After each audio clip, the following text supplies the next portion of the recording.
Mr. Bova, you were deeply involved with the Justice Department's decision to drop federal corruption charges against New York City Mayor Eric Adams. You were personally involved in this. Multiple federal prosecutors resigned rather than to dismiss the indictment against Mayor Adams. These individuals made it clear that they believe you had engaged in a quid pro quo with Mayor Adams in order to secure his cooperation with President Trump's immigration priorities. Following these resignations, you reportedly held a video call with dozens of attorneys in the Justice Department's Public Integrity section. Do you remember that call? I do. Mr. Bovee, why did you move forward with this case over the objection of the U.S. Attorney's Office, including the lead prosecutor? I made a decision, and the department made a decision, to proceed with that motion because in the determination, it was a determination of the senior leadership of the department that policy reasons made it appropriate to dismiss the charges. In order to get Mayor Adams to cooperate with President Trump's immigration policy, you were prepared to drop the charges against him? That's completely false, and I just explained why. Well, it is not completely false. That's exactly what happened. But the judge foiled your plans with prejudice dismissal of the case. You can no longer have the mayor on a leash, making sure that he follows the president's immigration policies. Ranking Member Durbin, there's objective evidence in the record in that case that completely refutes the claim you just made. And there's objective evidence to the contrary. On your call with individuals in the Public Integrity section, did you state, suggest, or imply that the section's career attorneys could be fired if none of them agreed to sign the brief dismissing Mayor Adams' indictment? No. Do you know the two individuals who signed the brief? I do.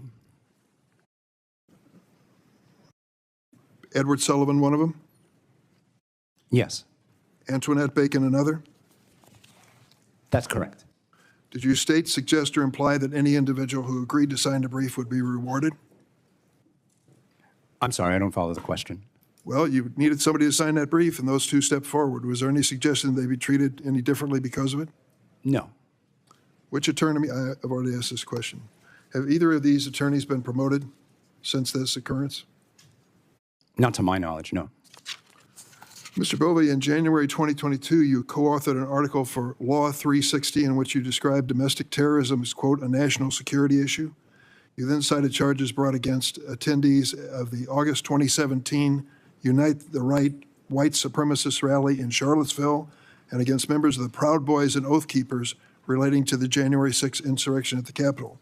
You described these prosecutions in the article as, quote, recent examples that illustrate the asymmetry between international terrorism statutes and the patchwork of narrower laws that can be used to address domestic terrorism.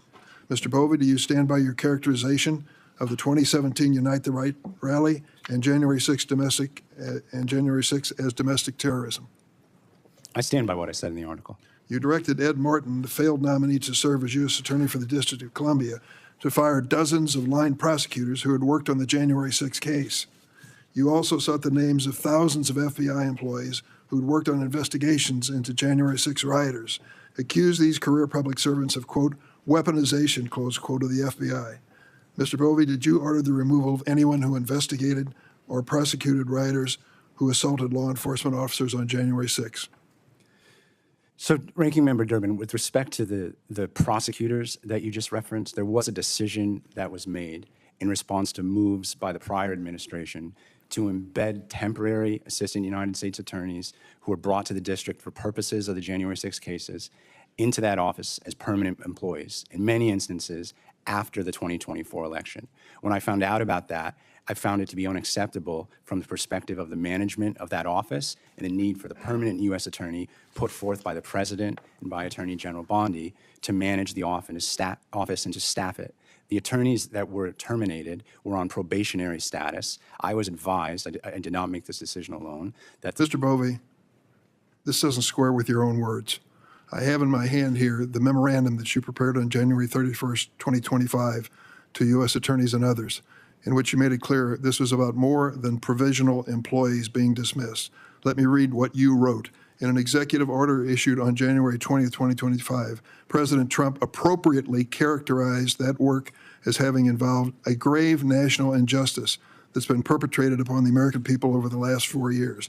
This is not about provisional employees. It's about January 6 prosecutions. You call them a domestic terrorism event in this article that you have written. Most people, those of us who lived through this ordeal, understand it was. such a domestic terrorist event, and now you're trying to have it both ways. You're saying you dismiss the people who prosecuted those who beat up on our law enforcement officers, and it had nothing to do with January 6th. Your words defy that. That's not correct, Ranking Member Durbin, most respectfully, because both things can be true. I did and continue to condemn unlawful behavior, particularly violence against law enforcement. At the same time, I condemn heavy-handed and unnecessary tactics by prosecutors and agents. Both of those things, I submit, are characteristic of these events that These we're talking people about. paid for your strategy with their careers. They lost their jobs in the Department of Justice and in the FBI because you identified them as being involved in January 6th prosecution. You cannot call, on one hand, that prosecution as a grave injustice, as you did in your own memo here, and then on the other hand, tell me how seriously you feel about people assaulting police officers. I have to disagree again, respectfully, most respectfully.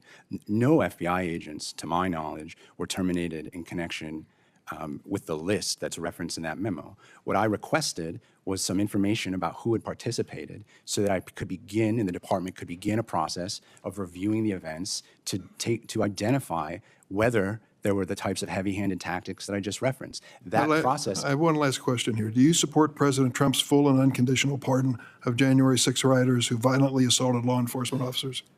It's not for me to question President Trump's exercise of the pardon power any more than it would be for me to question President Biden's commutation of death sentences or his pardons of drug traffickers.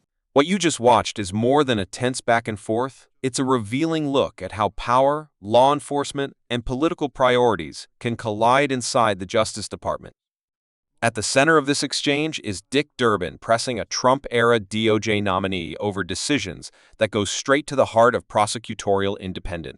When Durbin brings up the dropped corruption charges against Eric Adams, he's not just revisiting an isolated case, he's raising a much bigger concern about whether legal decisions were influenced by political objectives, specifically immigration enforcement priorities tied to Donald Trump.